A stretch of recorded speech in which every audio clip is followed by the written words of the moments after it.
안녕하세요. 자동차 읽어주는 남자 이상입니다.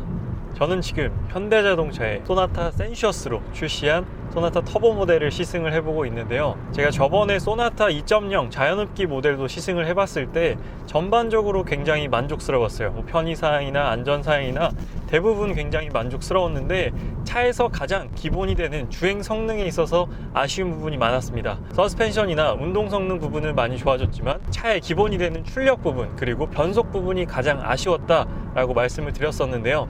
그 모델은 160마력의 20토크 그리고 6단 자동 변속기가 결합이 되어 있었던 모델이었습니다. 그래서 출력에 있어서 굉장히 답답하고 변속이 멍청했다라고 제가 리뷰를 드렸었습니다. 하지만 이번 소나타 1.6 터보 소나타 센시어스라고 부를게요. 소나타 센시어스 모델은 터보를 장착을 하면서 마력도 더 올라가고 출력도 높아지고 게다가 6단 자동 변속기에서 8단 자동 변속기를 결합을 하였습니다. 그래서 여러모로 주행 성능에 있어서 퍼포먼스에 있어서 조금 더 만족을 느낄 수 있는 그런 차량이다 라고 생각이 드는데요. 일단 이 차는 180마력의 27토크를 가지고 있습니다. 그래서 일반 소나타 2.0 모델보다 출력은 20마력이 더 높고요. 토크는 7토크가 더 높습니다. 사실 7토크는 큰 차이가 아니라고 느끼실 수도 있어요. 20마력도 그렇고 출력 차이가 생각보다 안 나네 라고 하실 수 있겠지만 제가 직접 타보니까 8단 자동 변속기랑 결합되어 있어서 그런지 훨씬 2.0 자연흡기 모델보다는 출력에 있어서 아쉽다, 조금 반응이 굼뜨다라는 느낌은 거의 느낄 수 없을 정도로 참 잘 만들었다, 엔진이 참 완벽하다라고 생각이 듭니다.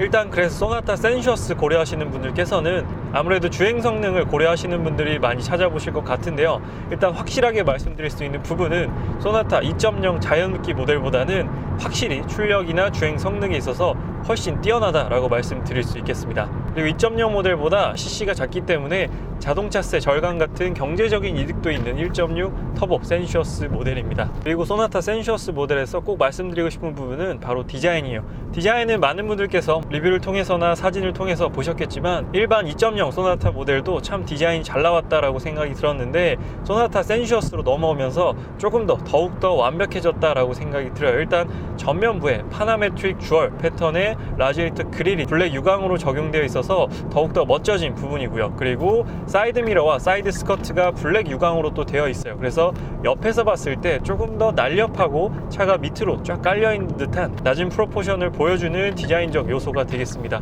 그 후면부 같은 경우에도 듀얼 머플러 팁이 적용되어 있어서 일반 차량보다는 차별화된 디자인 요소를 가지고 있다라는 게 소나타 센시어스 외장 디자인의 특징이에요. 그래서 크게 소나타 터보다라고 뭐 엠블럼을 달거나 크게 강조하진 않았지만 예전 같았으면 굉장히 강조했을 거예요. 뭐 터보 엠블럼도 달고 여러 가지 뭐 그런 걸로 많이 티를 냈을 텐데 굉장히 세련되게 소나타 터보다라는 것을 보여주고 있어요. 그래서 이번 소나타 하이브리드 모델도 그렇잖아요. 예전 같았으면 엠블럼도 파란색으로 바꾸고 굉장히 티를 많이 냈을 텐데 이번 소나타 신형 하이브리드 모델도 크게 일반 모델이랑은 디자인적으로 디테일하게 보면은 차이가 있지만 전반적인 큰 차이는 크게 없더라고요. 일단 전반적인 디자인은 정말 예전 소나타와 비교해 봤을 때 비교가 안 될 정도로 정말 만족도가 높은 그런 디자인을 가지고 있는 게 소나타 센시어스라고 생각이 듭니다. 저도 자동차 구입할 때 외장 디자인을 많이 보는 편인데 굉장히 만족스러운 것 같아요. 크게 흠잡을 곳은 없는 것 같습니다. 굉장히 매끈하고 매력적인 디자인을 가지고 있는 것 같아요. 그리고 실내 디자인을 말씀을 드리면 여러분들께서도 잘 알고 계시겠지만 소나타에서 경험할 수 없었던 그런 소재들이나 그런 인테리어 레이아웃을 가지고 있습니다. 일단 전체적인 수평형 레이아웃을 가지고 있기 때문에 차가 일단 굉장히 넓어 보인다 라는 생각이 들고요. 그 다음에는 이런 가죽 대시보드 트림 그리고 나파 가죽 시트를 비롯해서 굉장히 소재들, 이런 크롬 소재들이나 알루미늄 소재들 적재적소에 잘 썼다라고 생각이 들어요. 그래서 인테리어 부분에서도 크게 흠잡을 부분은 없다라고 생각이 듭니다. 제가 소나타 센시어스를 타면서 거의 다 만족스러웠어요. 여러분들께도 거의 다 장점만 말씀을 드렸는데 딱 한 가지 아쉬운 부분이 있습니다. 이 부분은 이전 소나타에서도 약간 불편했었는데 그 소나타는 일반 소나타였기 때문에 소나타 터보가 나오면 개선되지 않을까라고 생각을 했었는데 그게 개선되진 않았어요. 어떤 부분이냐면 바로 지금 제가 앉아있는 이 시트 포지션이 상당히 좀 높습니다. 신형 소나타가 3세대 플랫폼이 적용이 되면서 루프를 30mm 정도 낮췄는데요. 루프를 낮추면 같이 시트 포지션도 낮아져야 이렇게 운전하는 데 있어서 조금 더 도움이 될 것 같은데 시트 포지션은 크게 안 낮춘 것 같아요. 시트 포지션은 그대로인데 루프만 낮췄기 때문에 조금 주행하는 데 있어서 이게 머리 앞으로 하면은 머리가 닿는 부분도 있고, 저는 포지션을 좀 낮게 하고 운전을 하거든요. 뭐 벤츠나 BMW나 다른 수입차들도 시트 포지션을 낮추면 굉장히 낮아지게 되는데, 일반 2.0 소나타는 패밀리 세단이니까 높게 세팅해 놨겠지라고 생각을 했는데, 소나타 터보는 약간 그래도 다이나믹 퍼포먼스에 초점이 맞춰져 있잖아요. 그래서 좀 낮추지 않았을까라고 했는데, 제가 지금 가장 밑으로 내려놨는데도 불구하고 시트 포지션이 상당히 높아요. 그래서 지금 주먹 하나도 안 들어가는 포지션이에요. 제가 그렇게 앉은 키가 큰 편도 아닌데 이렇게 지금 보세요. 네, 주먹 하나도 안 들어갑니다. 그래서 이 부분이 조금 가장 아쉬운 것 같아요. 포지션이 조금 더 낮았으면 소나타 터보라는 그런 네임밸류에 좀 더 맞는 시트 포지션이 아닐까라고 생각이 듭니다. 운동 성능을 조금 더 제가 느낀 걸 말씀을 드리자면, 일단 출력은 180마력이에요. 180마력인데 200마력도 안 되는 차가 잘 달리겠어? 라고 의아해 하실 수도 있습니다. 하지만 거의 한 140km까지는 무리 없이 달리는 것 같아요. 140km까지 쭉 스트레스 없이 쭉 뻗어주지만, 아무래도 이제 배기량의 한계가 있기 때문에 그 이상에서는 조금 더디게 올라가는 부분이 있습니다. 하지만 뭐 일상 주행에서 140km 이상까지 밟을 일이 크게 없잖아요. 저도 거의 출퇴근하면서 100km 이상 밟는 일이 거의 없는 것 같아요. 그래서 140km까지 부족하지 않게 펀치력 있게 밀어주기 때문에 일상 주행하는 데 있어서 크게 부족한 출력은 아니다 라고 말씀을 드리고 싶고요. 확실히 2.0이랑은 확연한 차이를 보여주는 파워트레인을 가지고 있어요. 그리고 이 차량은 패밀리 세단입니다. 그래서 가족들이 같이 타고 내 아이도 타고 하기 때문에 뭐 주행 성능도 중요하고 여러 가지 뭐 고급성도 중요하지만 가장 중요한 건 안전사양이에요. 안전사양이 역시나 가장 중요할 텐데, 이 차량은 전방, 좌우 그리고 후방까지 안전사양들이 모두 아주 탄탄하게 들어가 있어요. 일단 전방 같은 경우에는 전방 충돌 방지 어시스트가 적용이 되어 있습니다. 그래서 앞차가 급정거를 하게 되면 이 차량도 능동적으로 제동을 하게 되는 전방 충돌 방지 어시스트도 기본적으로 적용이 되어 있습니다. 그건 아직 제가 느끼지 못했어요. 제가 그렇게 앞차랑 크게 가까이 붙진 않아서 그 부분은 아직 경험하지 못했는데, 네, 그리고 이렇게 지금 보신 것처럼 좌우측 사각지대 어시스트도 청각을 통해서 이렇게 경고를 주고 있습니다. 그래서 청각적으로 신호를 안 주는 브랜드도 많은데, 현대자동차 같은 경우에는 청각적으로 경고를 해주고 있어서 야간이나 우천 시에 굉장히 도움이 많이 되는 블라인드 스팟 어시스트가 또 적용이 되어 있습니다. 이건 좌우측 모두 다 기본적으로 적용이 되어 있고요.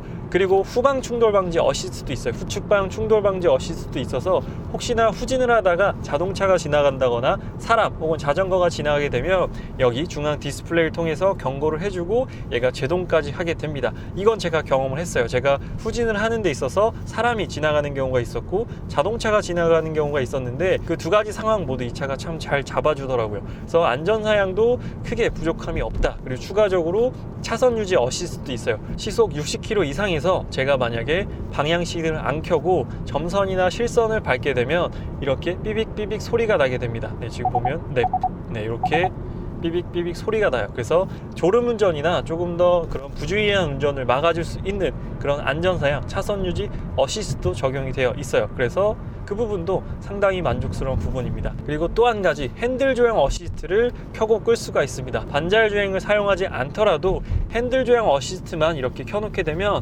알아서 핸들을 조향하는 데 도움을 줍니다. 그래서 초보 운전자 같은 분들께서 핸들 조향 어시스트가 있으면 확실히 차선의 중앙을 유지하는 데 도움이 많이 되실 것 같아요. 그래서 이 차량이 알아서, 제가 지금 핸들 손 뗐어요. 반자율 주행은 아니고 핸들 조향만 켜놨습니다.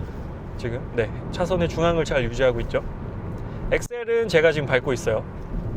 네, 지금 약간 옆으로 틀어졌는데, 그래서 아직까지는 운전자가 이렇게 주의를 해야 됩니다. 저도 소나타 1.6 터보, 소나타 센시어스 모델을 타보기 전에 다른 분들의 리뷰를 한번 봤는데 대부분 2.0 사지 말라, 1.6 터보 사라 라고 하셨는데, 제가 타보니까 왜 그런지 알 것 같더라고요. 뭐 여러 가지로 가격 차이도 크게 안 나는 것 같아요. 가격 차이도 크게 안 나는데 여러 가지 디자인적인 요소나 옵션 부분, 그리고 그런 파워트레인 쪽, 일단 제일 중요한 건 파워트레인 쪽이잖아요. 파워트레인 쪽에 개선이 훨씬 많이 되었기 때문에 저라도 1.6 터보 소나타 센시어스를 모드를 구입하지 않을까라고 생각이 들어요.